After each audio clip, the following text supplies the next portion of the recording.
Good morning, everyone. Sorry, that was a weird intro. I usually go in and I say something less odd without such a weird, I don't know, intonation to it. I had a good sleep last night. I'm really big on that chemical train. Taking a nice little, sleeping aid, like a little melatonin, it really helps. Because I have not had some good sleep in a while, and oh boy, did I have a good sleep. I jumped out Spider Man. Hello, Chad. I jumped out Spider Man actually. I've been playing too many Marvel Rivals. Too much of that's a game. It's funny because when I play Marvel Rivals, people hate when I play Spider Man, but people love when I play Thor. But it's like I do the same thing on both characters, and so there's no real difference. I'm a huge believer that Spider-Man in that game is actually good, even at the high ranks. The only problem is that it's not that he's hard to play; it's that your team has no clue what to do if there's no consistent damage. And I've realized a lot of teams don't know how to do base damage. And actually, playing Marvel Rivals makes me appreciate Deadlock even more. Marvel Rivals and Overwatch have the same sort of problem where the games can feel like you're waiting for your big ticket item. So you're waiting for your ultimate to pop off, and then you do your stuff, right?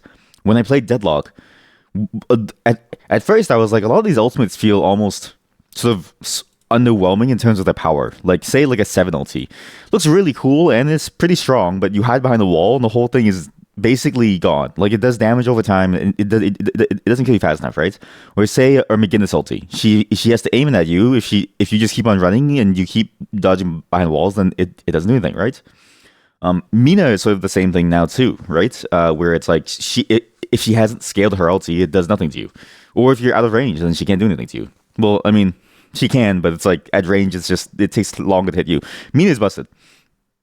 But what I realized is that I prefer that, where the ultimates have very niche uses, and where they're not about winning a fight, they're about gaining you some advantage within a fight, which I really enjoyed compared to games like Overwatch or Marvel Rivals or anything of that sort, because it feels like another tool in your repertoire instead of the only thing that matters. It's not to say that they're weak too. Like some of these can be game changing. Like a really good Bebop ulti can basically wipe an entire team.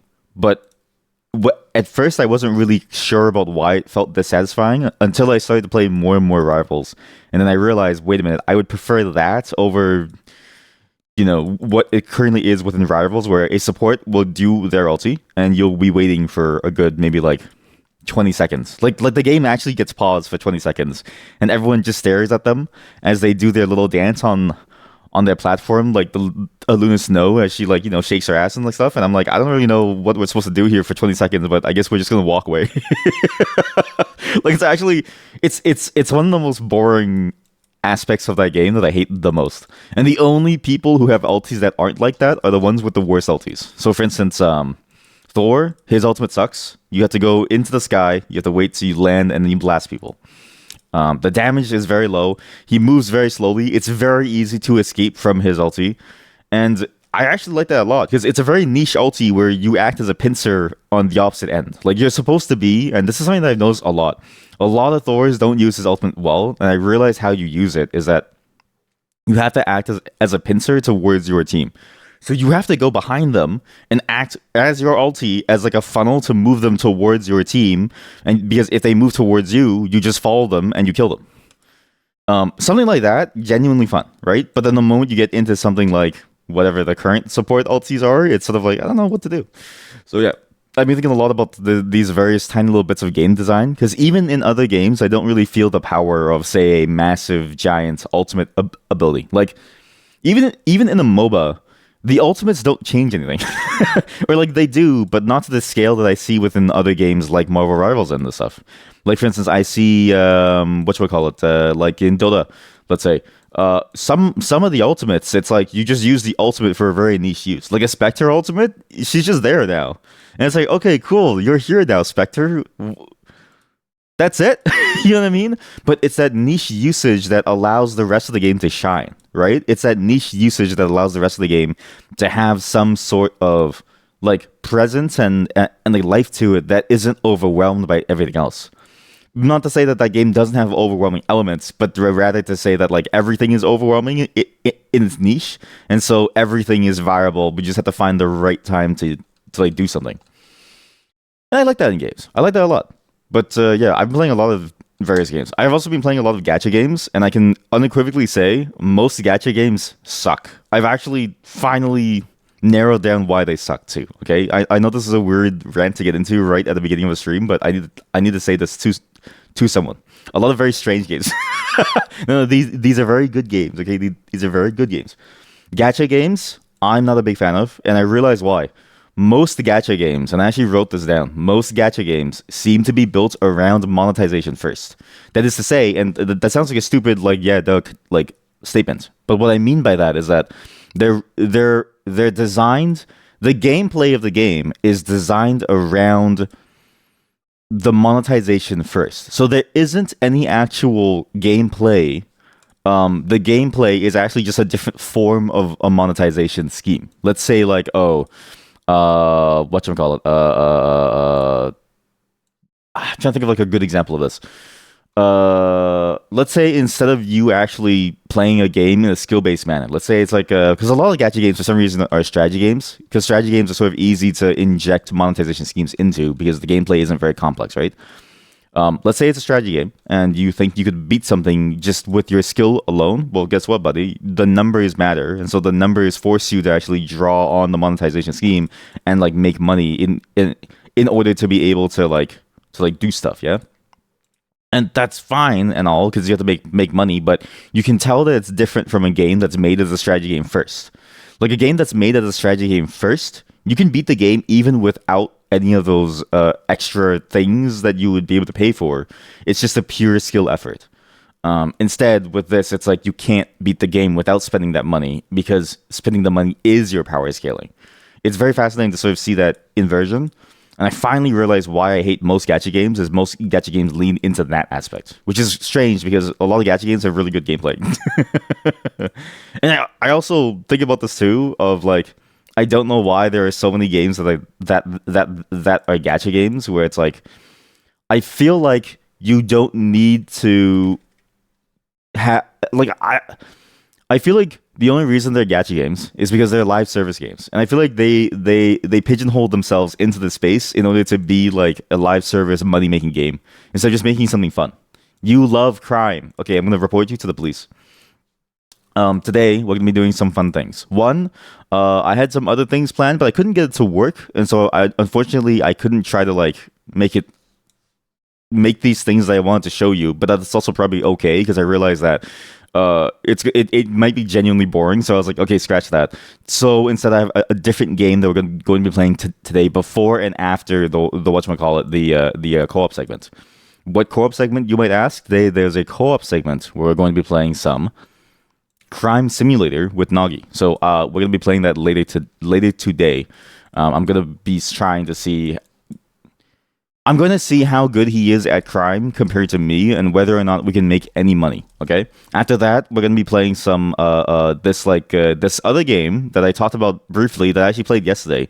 The Mystery Chronicles version of One Way Heroics, because it was on sale for $1 finally. I got that game when it was $10 and I played. So the biggest problem is that it's in 30 FPS. I found a fix for it, kind of. It's using the upscaling thing. And maybe we're just gonna try and see if it works. And we're gonna try that game like earnestly and see what it's about. And then that's basically the entire day. I'm excited to actually play the Crime Simulator because it looks like a very, very fun game. Like the concept sounds a bit like what Payday should have been. So I'm curious to see how far that goes. You try to go back to Star Wars Outlaws, but no. But added 30 minutes to your total 1 hour now. It feels like you wasted money buying that game. What happens when you get the money needed for the butthole challenge? I will get banned from Twitch. I mean, maybe. I've shown nudity on stream before, and they don't care. You're just illegally streaming music in the corner. Well, you're also illegally streaming me in the corner too. It's funny that you talked about the whole, am I getting my money's worth from a game that I bought? It's the one thing that I think gacha games have over paid games, is that almost every gacha game is free to play. And so what ends up happening is that because they're free to play, it's way easier for somebody to spend time and money on it, because the alternative is that you The alternative is that you pay like 20, 30 bucks and you hate the gameplay, and then you still have to spend money in it, which is like most games nowadays is like you pay 20, $30, maybe even more, $100, and to get more content you still have to pay more money. So it's like maybe it's fine that, you know, gacha games exist because gacha games are sort of the balancing lever compared to like these other games that are paid but also not good value, because that does suck. And again, it sucks too because it's like the refund policies of a lot of stores are very, very poor. Like, aside from Steam, refund policies on most of the stores suck. It's crazy how Steam is the only one who is like, hey, if you can't play this game for 2 hours and like actually want to continue playing, you get your money back. No questions asked, because that's a flaw in the game, you know, right? Like that's how it should be, which I think is the right thing to do, because it's why, like, it sucks how anti-consumer a lot of the practices are of these stores, especially when you consider that, like, if there was a physical store that you bought something from, you could return that game and you could tell them this is shit and you would never want to play it again. Not that you should, because it's just the employees there would just be like, why are you telling me that via this? And you would just, you know, go ahead and do whatever you want, right? It should be forced to have a demo on all games for 2 hours or so of gameplay. I actually still think that that's a very good choice, but I also understand that it's more work. But at the same time, it's actually very consumer friendly to have that. But the problem is like, it's like a double-edged sword of like, the demos are good for consumer practices, but it's not very good for the developer practice. But at the same time, I actually think that that's wrong. Like, it's like, what I'm saying is, like, from the mindset of the people who make the games, I can sort of see how they can convince themselves that it probably won't lead to sales. But it's like, I swear having a demo would probably lead to sales, because if your 2 hours are really good at hooking someone and it ends right when the game gets good, like, you basically have a funnel and a hook into somebody that they're probably going to convert from, because most games cannot market themselves well. Like, most games cannot be marketed in a way that actually makes them appealing in any form. Like, it's very hard, for instance, to market something like Factorio. Like, have you ever seen the Steam page of Factorio? Let me show you. This game has probably the worst Steam page I've ever seen, because it tells me nothing about the game. This is actually one of the funniest things about this game, is it tells you nothing about the game. Like, look at this. Look at this video.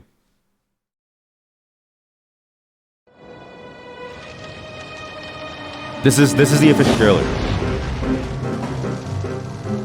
So it starts off with goofy comedy music, a door opens and closes, and there's a conveyor belt. You chop a tree down, so no joke, this looks like a shittier Minecraft. And then you build this building. And then it pops out the material, and then you follow the flow. You then go into the factory, and it shows the flow of a single piece of copper. And it shows the lifespan of a piece of copper going all the way to a single item, right? And it's like, okay, this tells me nothing about what the game kind of is, but it also tells you everything. But the problem is just that this game is hard to explain visually why this would be fun.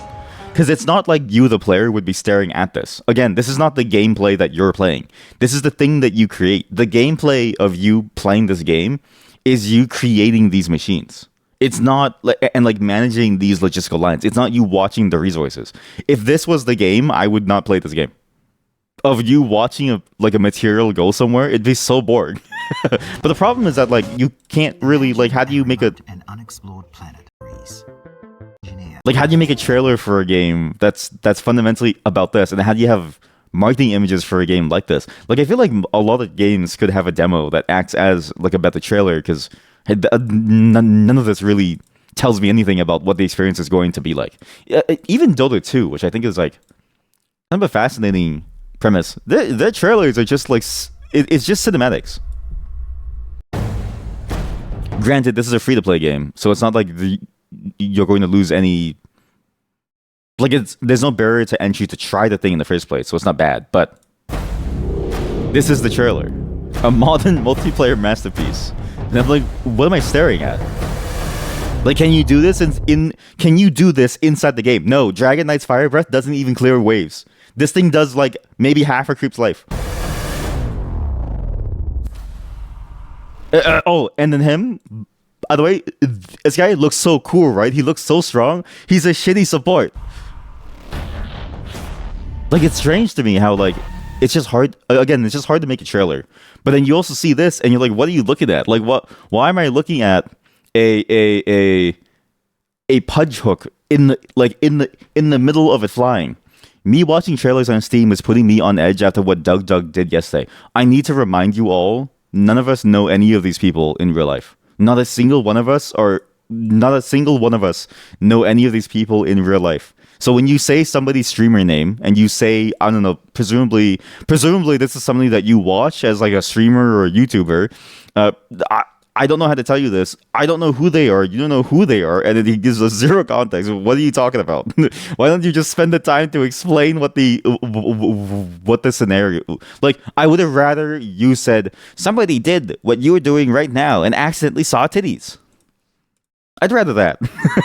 Because again, we don't know these people. No one knows these people. I don't know them.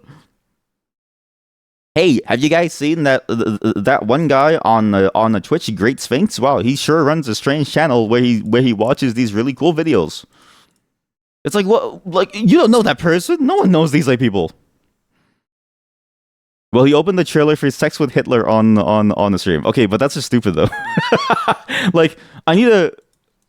There's things that are accidental. You know what I mean? There are things that are accidental, and then there are things that are like, you can't mess that up. You know what I mean? Like you messing that up is an indicator of you farming content in some way. Like, that's not like, it's PTSD. I get it for you as a viewer, because then like, oh no, your streamer gets like banned. But at the same time, it's like, that's 100% planned. That's somebody trying to do a bit using the safety of their account. That's a cry for help, actually, if you think about it. Because if somebody does that, right?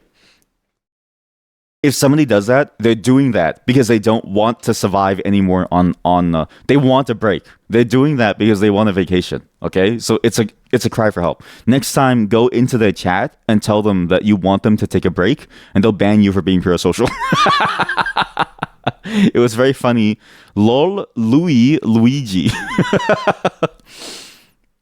But you decided that you would not buy AAA games until at least 6 months have passed since launch. I mean, even it feels like a lot of AAA games. I mean, it feels like a lot of games in general that make numbers, even after 6 months, still doesn't get to the point where you can buy the game at that point and actually get a game. Like Monster Hunter, for instance, still crashes for me. So for some reason, Monster Hunter Wilds was good for like the beginning, and then for some reason it started crashing on a PC. Hasn't stopped crashing since. It still crashes even after their major update. It's been it's been almost a year now. Yeah. Dragon's Dogma 2, it's still Dragon's dog shit in terms of the performance. It's still really bad for Dragon's Dogma 2. So a game like that, for instance, it's been more than 6 months. It's been like almost a year, and it still doesn't run very well. Even that last performance update didn't really do very much to make it very good. It was just sort of fascinating to see how the games haven't really gotten better.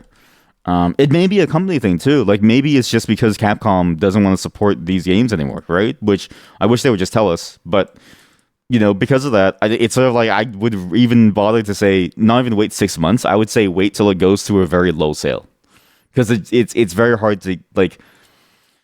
Because the problem, okay, to be fair, it's like a market thing, right? And obviously, these teams spend a lot of time and money to like make these things, and it's not like the game is necessarily bad in terms of the content. I think the content of Dragon's Dogma 2 is so unique and special and fun that you would have a great time playing it, but as a consumer, again, you have to make the choice of like, are you okay with that, or do you actually want like a fully working product? Because again, I still think about this a lot. If somebody sells you a hardware product that sucks, you can literally go to the store, demand that it gets fixed, and show them that it's broken, and they will and like they're obligated in some way to like fix it, right? Like, I feel like with physical products, it's way easier to get a resolution than it is compared to like software.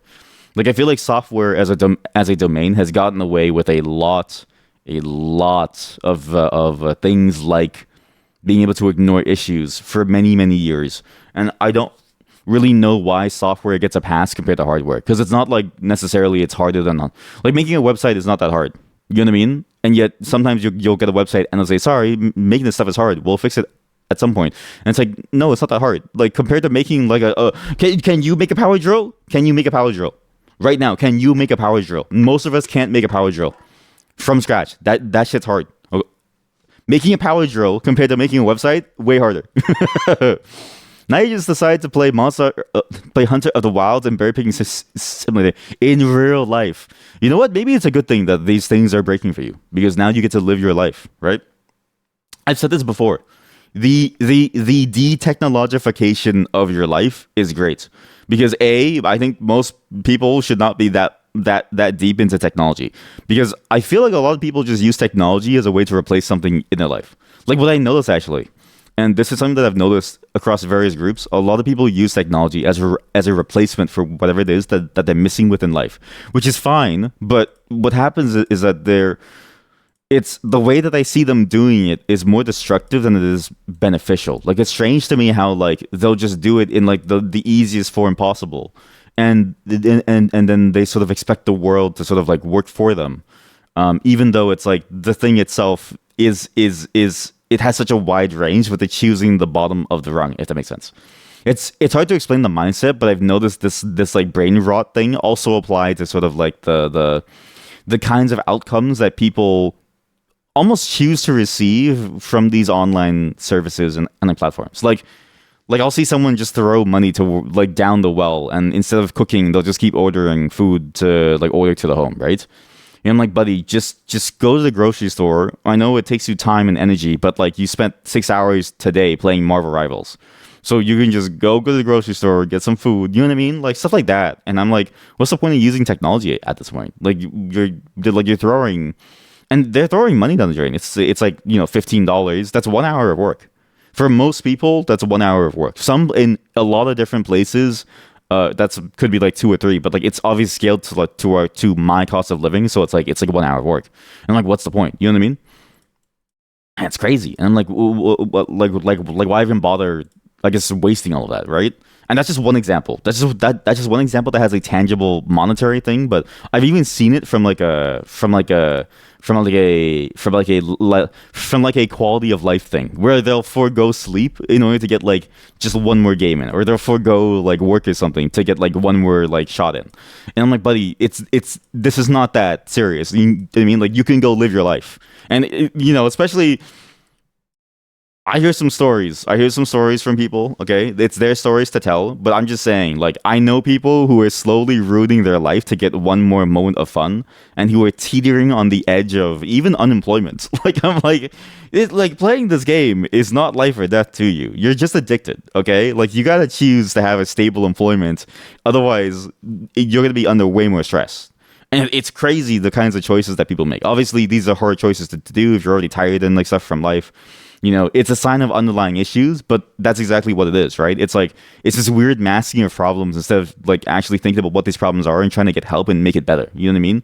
And it may even have to be like, maybe they need some more therapy to like help them actually manage their like thoughts around this and manage and then help them on this like pathway to managing their impulse control.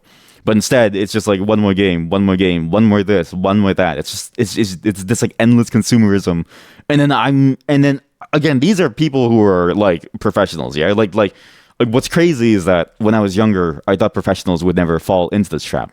And I thought to myself, how can people fall into gambling and stuff? Now that I'm older, it's like these people are just my coworkers or my friends, like literally the people same age as me or even younger than me. And I see them doing it, and I'm like, why are you doing this to yourself? Like, you're gonna lose your job. Like, just put the game down. You are like, oh, sorry, you have a meeting at like 6 a.m., but you want to play until 2 a.m. No, put the game down, go to sleep. Like, it doesn't matter. Put the game down, go to sleep, go do your work, come back, and you can play it tomorrow. The game will still be there tomorrow. It's not like these moments disappear. You know what I mean? Like, this is not like the speech from Blade Runner. You still have tomorrow. And it's crazy. By the way, also, like, these people have been told that it's a problem. Like, the only reason that I know that it's a problem is because they've been told that it's a problem by the people who care the most about their results, if that makes sense. So whether it's a boss or a partner or something, it's like they know. And they're telling us to rant about it. And then they're saying, I'll just play one more game. I'm like, no, put the game down. You're going to lose your job. Like, you're already on thin ice, buddy. Come on. It's crazy, dude. It's actually crazy. And so you know what? When you go to live your life in real life, maybe you're living the only life that actually matters. Because you know what? You only have one life. And I would love to spend my one life. Um, I was gonna say hunting animals, but that's not actually true. Of the things I would want to do in real life, actually, I would never want to hunt an animal. I don't know if I could handle it. Like in the sense of like, I don't know if I would not break down bawling and crying. Like if I had to eat, sure. But at this moment, it's like I have alternatives to get food, and so it's like I don't need to. Like because and I will say this: there is a grocery store closer to me than there ever will be a deer. And I will say this: it's very hard to hit a squirrel. Okay, not because I've done it, not because I've tried to, but because I've can imagine hitting a small squirrely target must be very hard, and they don't really seem like they give much meat. Yeah, rat hunting for food, for instance, doesn't seem fun. We've tried rat hunting within that one game, Open Sewer. It's very hard to make food from a game like Open Sewer, trying to eat rats alone because they're very hard to catch. You need to swing your sledgehammer like half speed, smack them, churn them into meat paste, and then you can eat them. It's kind of hard. We're gonna move on now. Again, as I said before, I was gonna do some other things today, but those other things kind of fell through because the program didn't work. I have a game for you all that we can play, and this game is interesting because it's a continuation of a game that we played yesterday called Mystery Chronicles One Way Heroics. We'll be starting Crime Simulator in around an hour and a half. Wait, now. Yeah, an hour and a half. So, and then we'll go back to this one afterwards. So it's like it's gonna be these two games the entire day. And the VOD will be split for like the one game. This game again is the Spike Chunsoft version of the One Way Heroics game that I played before. So, and I forgot that this game has voice acting. So actually, this game in terms of production quality is very high. But I'm gonna show you sort of like a before and after of this game as we get into it. Okay. Now you may be wondering why I'm stalling. It's because the mobile game that I'm really addicted to, which again is a gacha game, so it's pretty stupid. But at the same time, you know, I don't know why I'm addicted to it, but that's exactly why gacha games are scary because they hook into some part of your brain, some like synapses that then it compel you to have it on 24/7. I have to wait for it to finish. No, that's stupid. Why am I waiting for this gacha game to finish? Like this thing doesn't control my life. I shouldn't wait for this thing to finish. Like I'm here living my life. Why am I even playing this? You know what, Jet? You've helped me break another addiction. I'm gonna delete this gacha game from my phone. Because it's not like me playing it more and more makes it any better for me. Because it's not like I'm getting any better. And it's delaying the segment for too long. And you know what? Let me open my phone too. Because it's also downloaded on my PC. Let me delete this in both places. Because I can't have it running. Because one of the things that we need to do to make this game run well, I think could be considered like a cheat. So I don't really want to like get banned on a game like this. Because I've been playing since high school. So I've been playing since high school and I'm still bad at the game because all gacha games are about getting power and spending money. And so if you don't spend power and make money, then you're just doomed forever.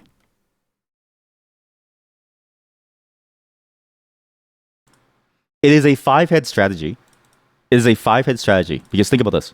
What did Nagi do to actually start playing games with me? It's a five-head strategy. He's been stalking me for a very long time. He raided me once, and he uses that as an in order to say, oh, we're friends now. We play games. He raided me. Okay? He self-inserted himself into my life. I didn't choose this. Okay? Random strangers. What did Megane do? Megane did the same thing. They raided me, and now all of a sudden they're my friend. Think about that. I'm in your house. Clever. He's in the walls now. He's in the walls. If you want to be a streamer's friend, raid them and start talking to them. Anyways, bad advice aside, we'll be right back. I'm gonna leave you with some music as we set things up. Give me a moment. That's it for me, everyone. That one actually took exactly almost 5 hours, so I'm just gonna go. Good night, everyone. Have a good day. I'm going to leave now. Tomorrow will be another stream.